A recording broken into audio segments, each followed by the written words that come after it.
I want to encourage somebody out there who's thinking about quitting and giving up.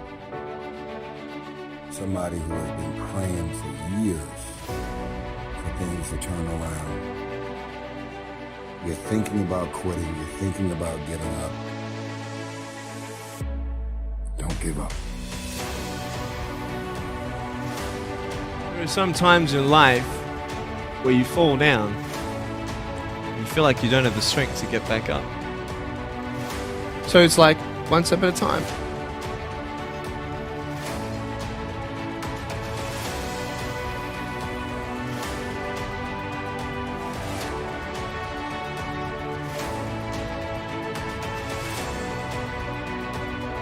You just want to step out of it, to step out of the whole race, the whole business.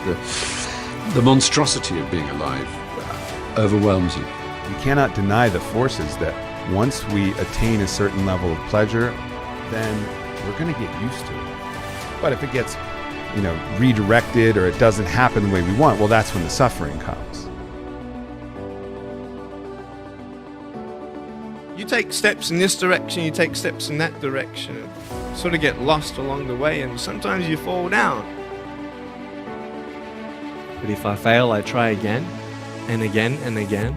For as long as I try, there's always that chance of getting up. And it's not the end until you've given up. And just the fact that you're here should persuade you that you have another chance to get back up. There's still hope. Where is their happiness? Well, happiness is found within the heart, or found within the whole world, everything and nothing. It's not in one particular thing, but it's in everything. I know how it feels to have a broken heart, and I know how it feels to be alone. But I just want you to know that it's not the end. You're thinking about quitting, you're thinking about getting up. Don't give up. Don't give up. Stay in it. Stay focused.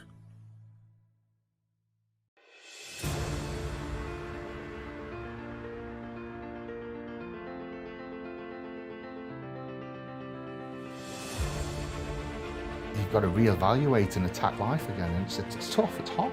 It's like being knocked back almost. Even though you're successful, it's like being pushed back again. Yeah, whether you win or you lose, the depression still sets in, right? Yeah. The number of teens, Gen Zers, 20-somethings suffering from depression and anxiety and loneliness. Loneliness is through the roof. This is one of the biggest issues that they're dealing with on college campuses. We rise to our maximum potential when we're of service to others. Going back to anxiety, going back to depression, going back to loneliness, I truly believe that's the answer. That's the way out of any kind of mental illness. It's like, I want to make myself a better person. I want to make the world a better place. And everything that I'm doing, I've got these two chariots, and I'm going down this road, or I'm going down this road, or I'm going down both together.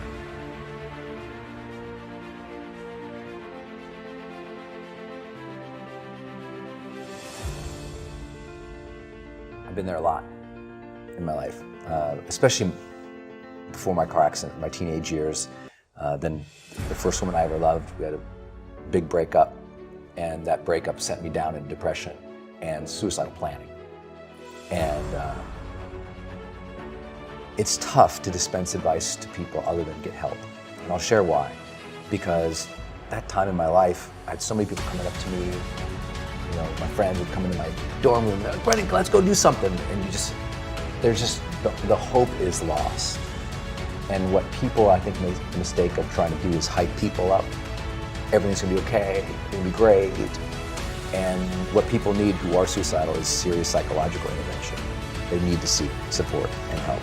And outside of that, when they do get that support, the first thing a great therapist is going to do, outside of the emotional reflection with it, why are you here and what has caused this sort of pattern for you, they're going to get you starting to get some momentum.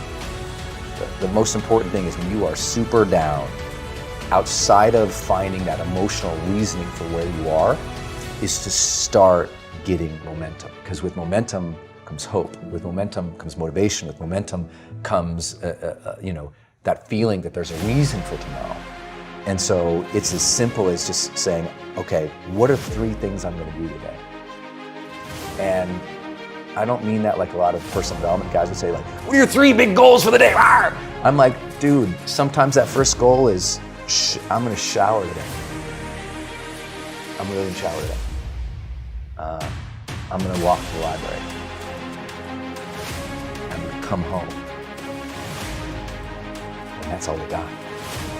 Literally, that's all they got. And you got to honor that struggle when you're in that place. Like, know that where you're at, it is okay that you're there. And now you're going to need help. And now you're going to have to set up some daily practices just every day. Win a little bit. Not like win your dreams, not like crush through goals, not like be a badass, not like, no, it's momentum. Most of the guys I've dealt with in that position who were suicidal, outside of their therapeutic work, I said, the most important thing you can do is win. I don't want to ever be flippant with the advice to people who are dealing with that situation outside of get some help, get some momentum, and be okay if that momentum is really small. Because it will build. Trust that momentum builds, and trust that those gloomy and bad, dark days, trust that those are going to be there. They'll get less and less and less as you learn how to cope, but they're going to be there. And so when they're there, it's one of outside of teaching people to bring the joy in my life, I teach people to honor the struggle. Honor the difficulty. When we honor the struggle instead of hate the struggle, we can really achieve extraordinary things because our mindset's in the right place. As soon as you honor the struggle, you accept that, oh, of course, there should be struggle here. I should honor this process. When you go to the gym to work out, you honor that this is going to be hard, and honor that process of getting better. And the more that you bring honor to it, the more your psyche builds with strength, and you get a little bit of that esteem back because you see yourself engaging something versus avoiding it and running away. You see yourself connecting with something and giving it reverence. Like I have reverence for the difficulties of life. They may be better. So I don't want a friction-free life. I'm not interested in it. I like to say sometimes that the journey to greatness begins the moment that our deep desires for comfort and ease are overpowered by our desires to connect and contribute.